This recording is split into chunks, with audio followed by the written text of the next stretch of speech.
Hello everyone, you're welcome back to the channel. And today we want to continue or conclude the topic Journey of the Magi as written by T.S. Eliot. And today in this lesson we want to look at the themes, that is the messages passed by the poet to the readers. So let's see what they are. The first one on the list is religion. And this, more specifically, Christianity, is one of the thematic preoccupation of the poem. That is the main focus of the poetic persona. It is important to note that the poem was written at a point when the poet had just converted to Christianity from agnosticism. And as a result, his faith was still new and intense at that time. The poem itself was um, inspired. It was inspired by a sermon that had been delivered by a 17th century clergyman, that is Bishop Andrews. That is what happened to be the inspiration that led to the conversion of the poets. And there are references to the Christian religion at various points in the poem. The title itself is an allusion to the Magi and the Bible and the three wise men who traveled to Bethlehem to see the baby Jesus and present their gift to him. However, the focus of this poem is not on the destination, but the process they had to endure to get there. This ties in the this ties in with the idea of the poem as a means to explore the poet's spirituality. And in keeping with the idea of religion, the first five lines of the poem are adapted from a Christmas sermon given by Lancelot Andrews. This adaptation sets the tone for the rest of the poem and firmly establishes it as one that has religious connotations. In the same vein, there are various symbols and allusions that refer to various biblical events in the poem. Most of these allusions are in the second stanza of the poem.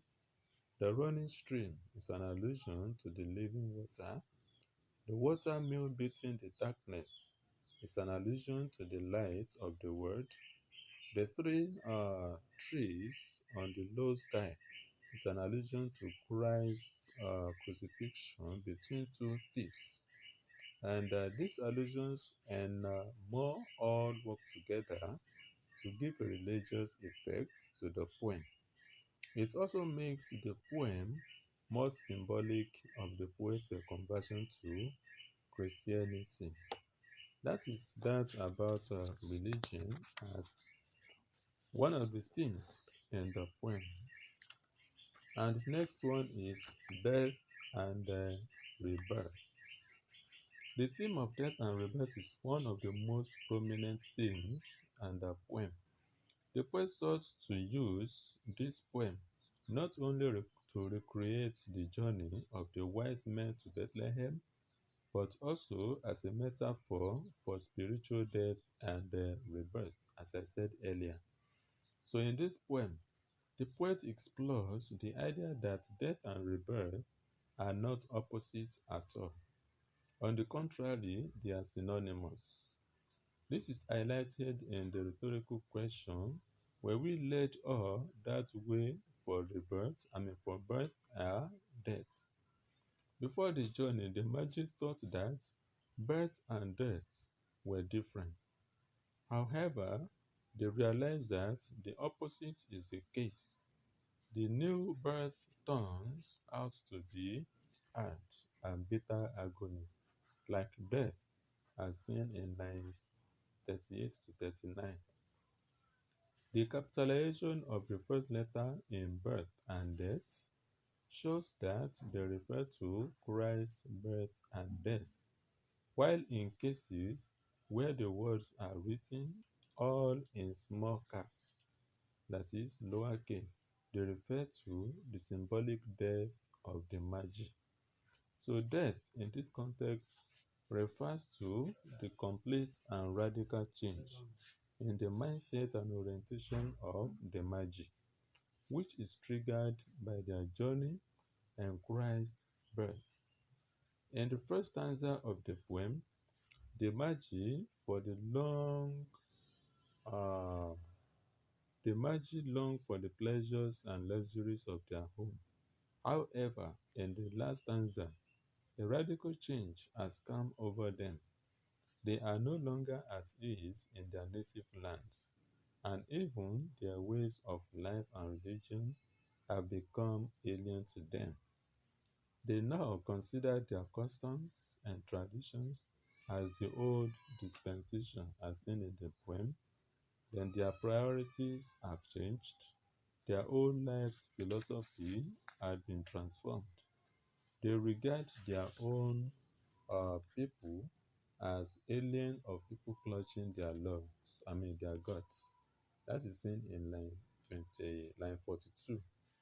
This underlies the profundity of Christ's birth on the Magi and by extension the poet himself.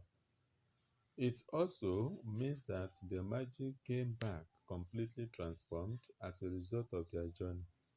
The old Magi are dead, and the new ones find it hard to fit into the old ways of doing things in their various societies. The earthly pleasures they once longed for now mean nothing to them. Therefore, the birth of Christ leads to the death of the Magi. Their experience during their journey and probably at the destination deeply affects them to the point that they die, not actually real death.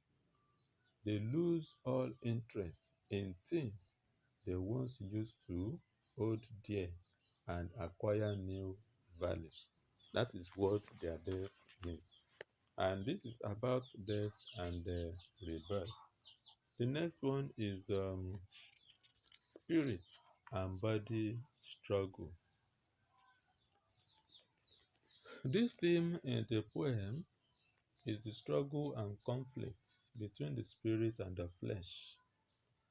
The journey undertaken by the Magi might be a symbolic representation of a spiritual journey towards personal growth and development. Most of the time, a spiritual journey requires perseverance, diligence, and persistence.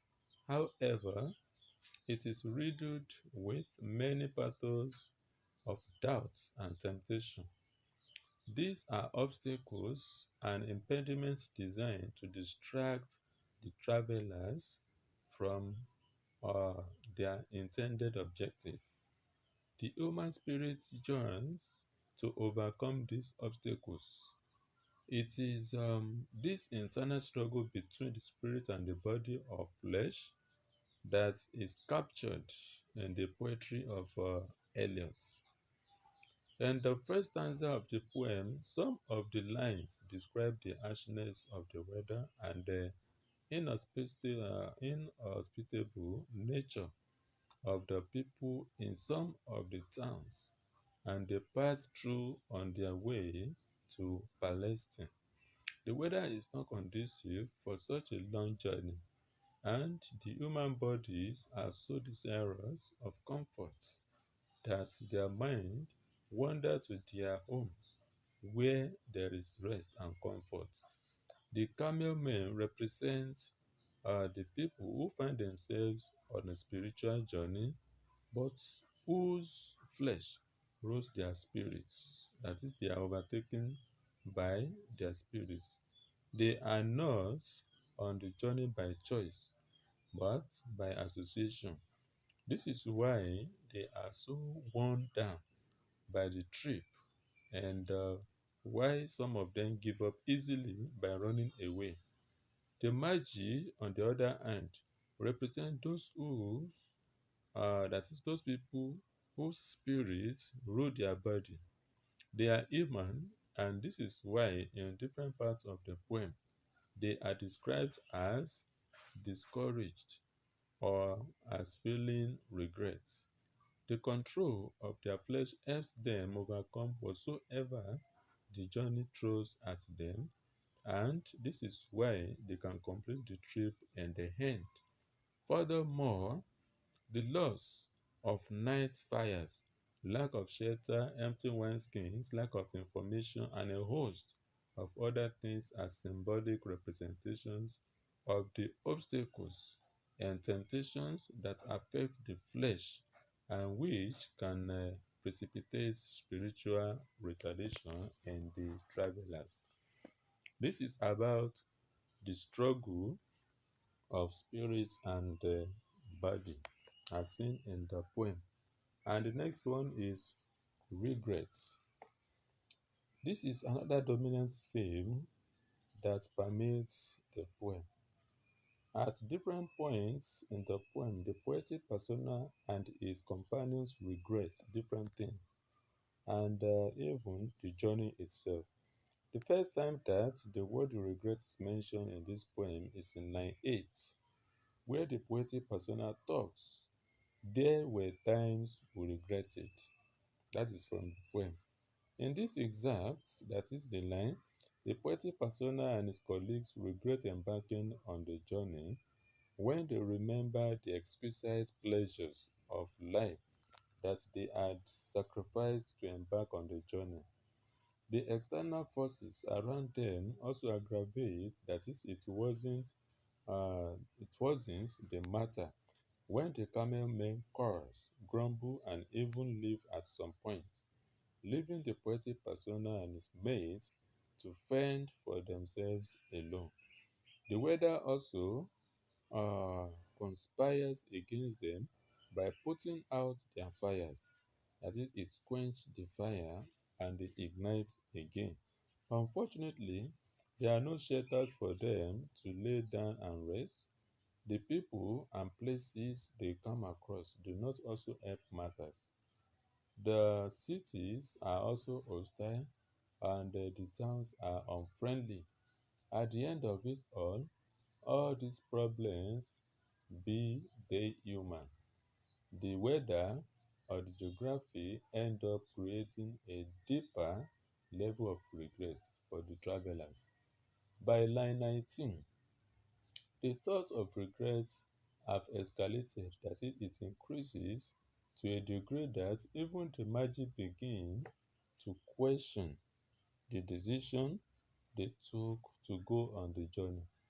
In this line, the poetic persona describes the voices crying in our ears, saying that this was all folly, that is, the embarkment on the journey is what to them they see it as foolishness.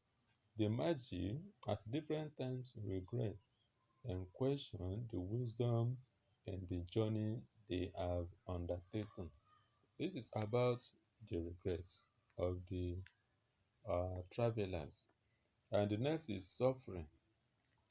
This theme is especially uh, prominent in the first stanza of the poem. When the Magi first set out on their trip, everything appears to be working against them. They go through many ordeals in the course of their journey.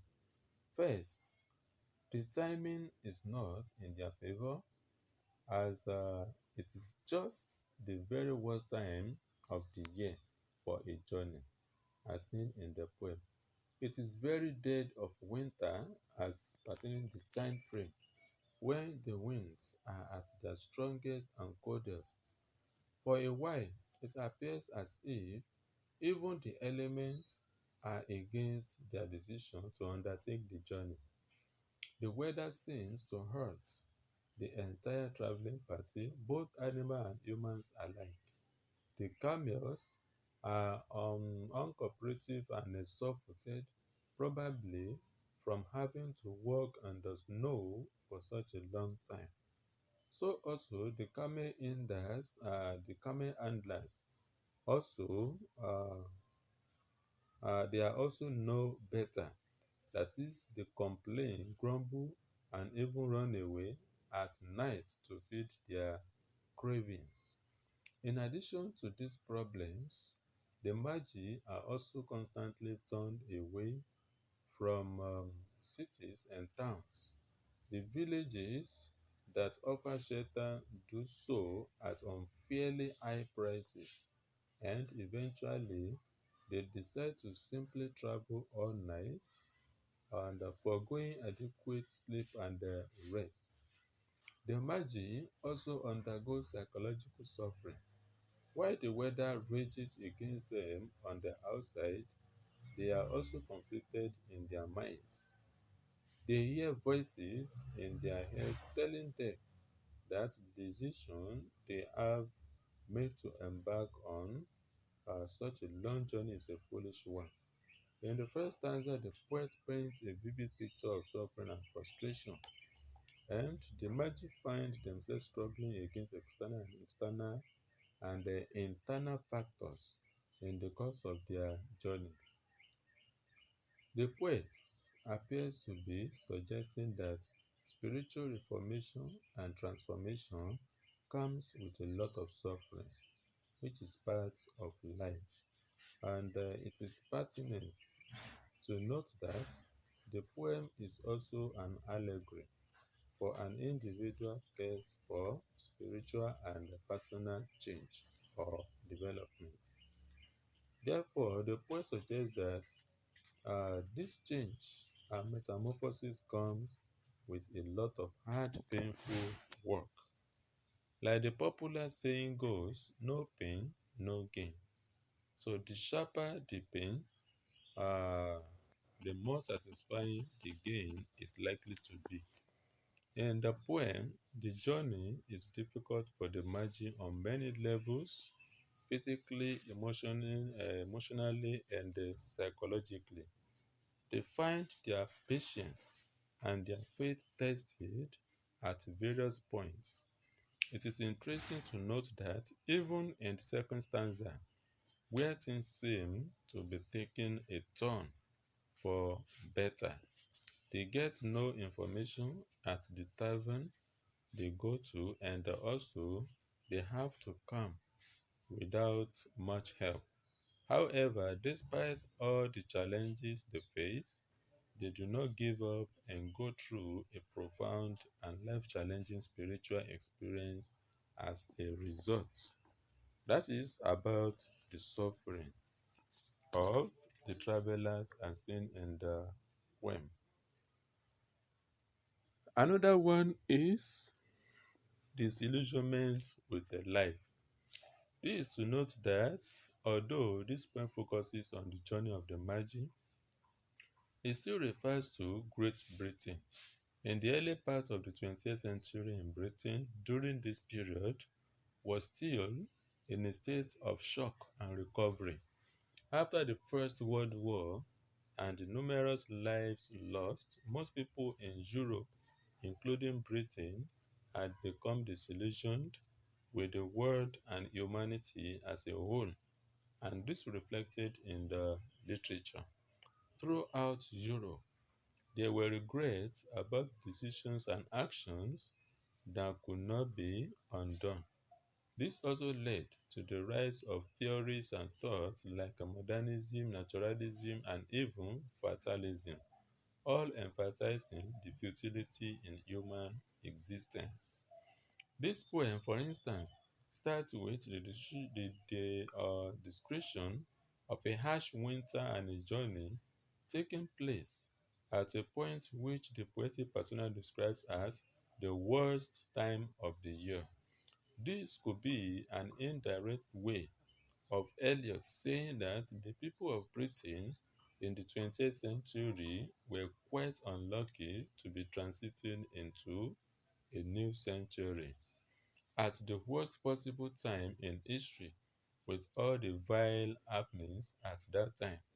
So, the word war, the losses of lives, the poor living conditions, and food scarcity could be what Eliot symbolically implies by making mention of hostile cities, unfriendly towns, loss of night fires, and lack of shelter within the poem.